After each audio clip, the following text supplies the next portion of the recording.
Né en 1972 à Senta, en ex-Yougoslavie, dans une famille de cultivateurs de roses, membre de la minorité hongroise en Serbie, Zoltán Dányi est l'auteur de poèmes, de nouvelles et de 2 romans. Aux éditions Magvető, il a publié en 2015 Dögöl Takarít, que l'on peut traduire par le déblayeur de cadavres, qui lui a valu le prix Miklos Meslosi. Et en 2021, Rose Zakron, que l'on peut traduire par De Rose ou, selon la traduction allemande, le roman de la rose, qui s'est vu sélectionné par le prix indépendant Libri en Hongrie. Son livre a été traduit en allemand, comme je viens de le mentionner, et publié aux éditions Suhrkamp. Il a été très remarqué et célébré par la critique en Allemagne.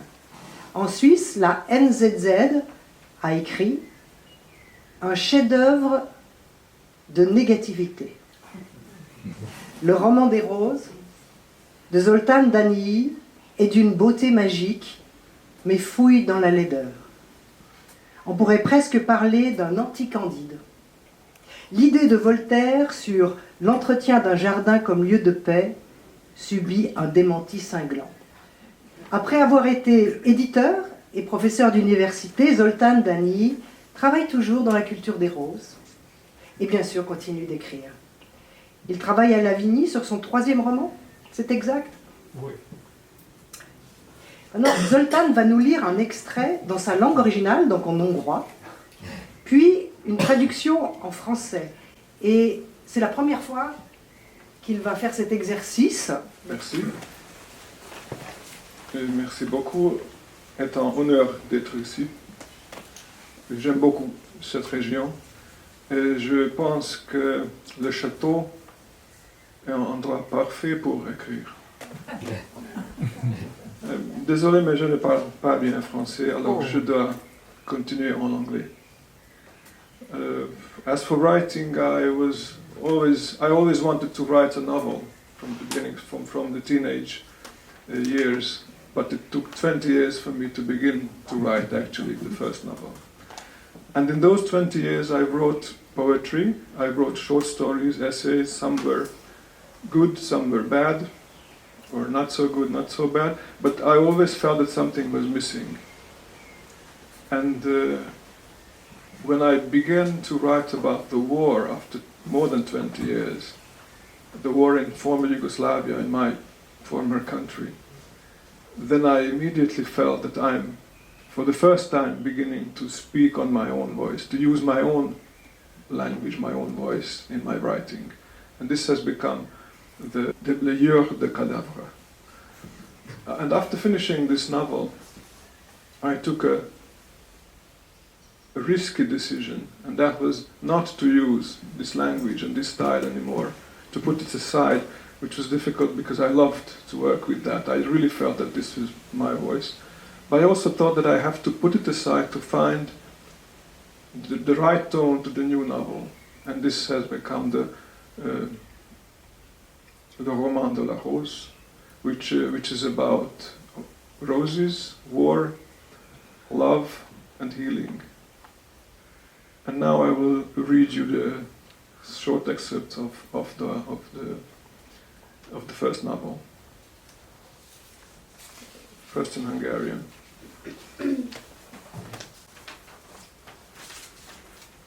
A törökök minden évben legalább 2-szer átvonulnak Szerbián és Magyarországon. Egyszer nyár elején, mikor hazafelé utaznak Törökországba, másodszor pedig augusztus végén, mikor visszafelé utaznak a németekhez. Úgyhogy a magyar és a szerb utak lényegében egész nyáron tele vannak török gasztarbajterekkel. És hogyha valamelyik törökverő magyar vagy szerb vitéz esetleg épp ilyenkor támadna föl, abban a pillanatban szívrohamot kapna, ha meglátná, hogy a törökök sértetlenül száguldoznak le-föl az egész országban. És persze tankolni minden török Szerbiában akar, mert Szerbiában olcsóbb az üzemanyag. Úgyhogy a benzinkút, ahol dolgozik, egész nyáron tele van törökökkel, mondta és képzeletben egy répát, rákcsát. Odakint pedig megint elerett az eső, vagy lehet, hogy napok óta el se állt. Chaque année, les Turcs traversent au moins 2 fois la Serbie et la Hongrie. Une première fois au début de l'été, lorsqu'ils rentrent chez eux en Turquie, et une deuxième fois à la fin août, lorsqu'ils s'en retournent chez les Allemands. Si bien qu'en fait, les routes hongroises et serbes sont tout l'été pleines de gastarbeiters turcs.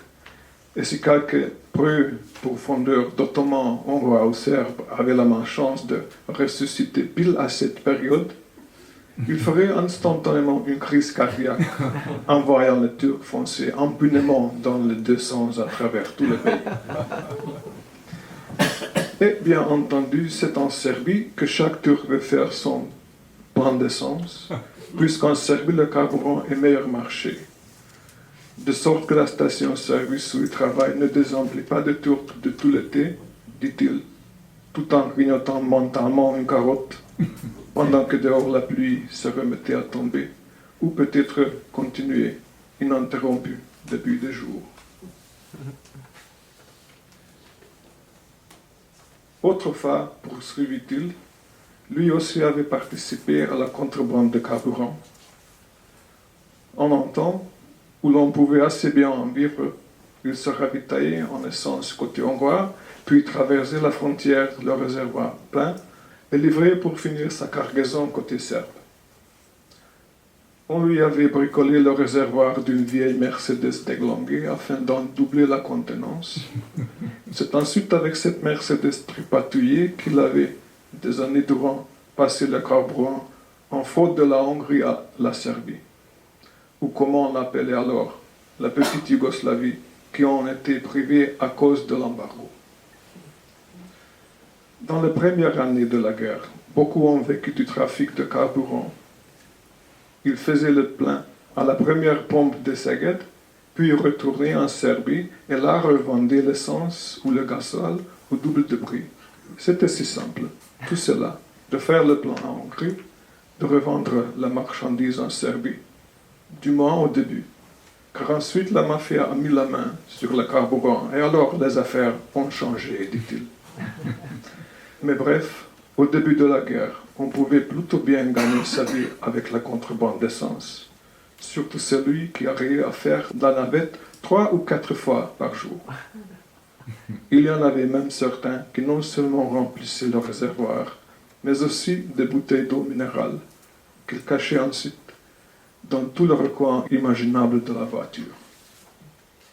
Et d'autres, encore plus audacieux, qui déployaient des tuyaux en plastique de plusieurs kilomètres à travers la frontière verte, en les dissimulant parmi les brins d'herbe, puis ils faisaient passer le carburant de Hongrie en Serbie, une petite commune, grâce à laquelle ils ont réussi pendant des années à tromper les gardes frontières hongrois, à moins que ceux-ci n'aient été mis au parfum en échange d'une gratification appropriée.